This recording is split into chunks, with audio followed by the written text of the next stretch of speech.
윤석열 전 대통령의 내란 우두머리 혐의 결심 공판이 오전부터 열리고 있습니다. 하지만 변호인 측의 증거 조사가 길어지면서 아직도 본격적인 결심 절차에 들어가지 못했는데요. 네, 현장에 나가 있는 취재기자 연결해서 자세한 상황 알아보겠습니다. 백유빈 기자. 네, 서울중앙지법입니다. 오전 9시 20분부터 열린 재판은 오후 늦게까지 이어지고 있는데요. 아직까지도 증거 조사를 끝내지 못하고 있습니다. 김용현 전 장관 변호인들이 오후에도 증거 조사를 이어가고 있는데요.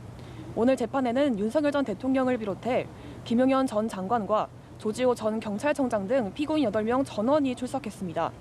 재판 시작부터 특검과 변호인단 사이에선 거친 신경전이 벌어졌는데요. 김 전 장관 측이 자료를 제대로 준비하지 못해 재판 개시가 지연되자 특검이 다른 피고인부터 의견을 진행하자고 제안하면서 양측이 날선 공방을 벌였습니다. 이에 지기현 재판장은 김 전 장관 변호인단을 향해 프로와 아마추어의 차이는 징징대지 않는 것이라며 준비가 안 됐다면 정중하게 양해를 구하라고 질책하기도 했습니다. 네, 재판이 많이 늦어질 걸로 보이는데 특검의 구형은 언제쯤 나올 걸로 보입니까? 네, 오늘 재판은 변호인단의 증거 조사에 이어 특검의 구형 그리고 피고인들의 최후 진술 순으로 진행됩니다. 첫 번째로 나선 김 전 장관 측은 중간에 휴정 시간을 제외하고 6시간 가까이 증거 조사를 이어가고 있는데요. 다른 피고인 측 역시 증거 조사 시간이 필요하다는 입장으로 마지막 순서인 윤석열 전 대통령 측도 6시간 동안 의견을 밝히겠다고 예고했습니다. 피고인 측이 요청한 증거 조사 시간만 12시간이 넘는 건데요. 여기에 피고인들의 최후 진술까지 고려하면 특검 구형은 내일 새벽에 나올 가능성도 큰 상황입니다. 재판부는 가능한 오늘 중으로 변론을 종결하겠다는 계획인데요.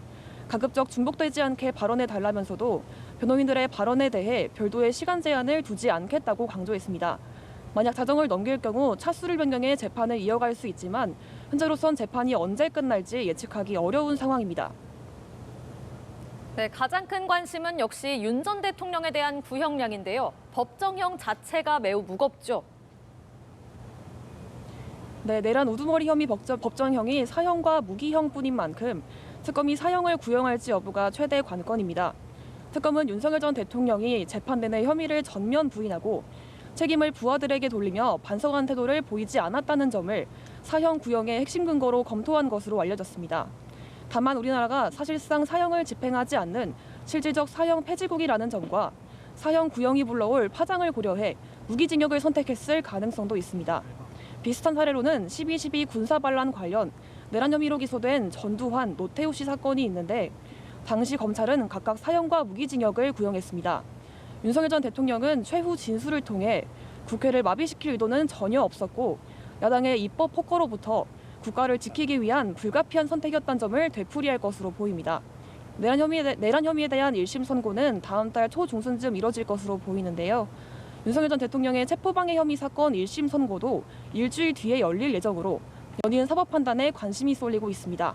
지금까지 서울중앙지방법원에서 연합뉴스TV 백유빈입니다.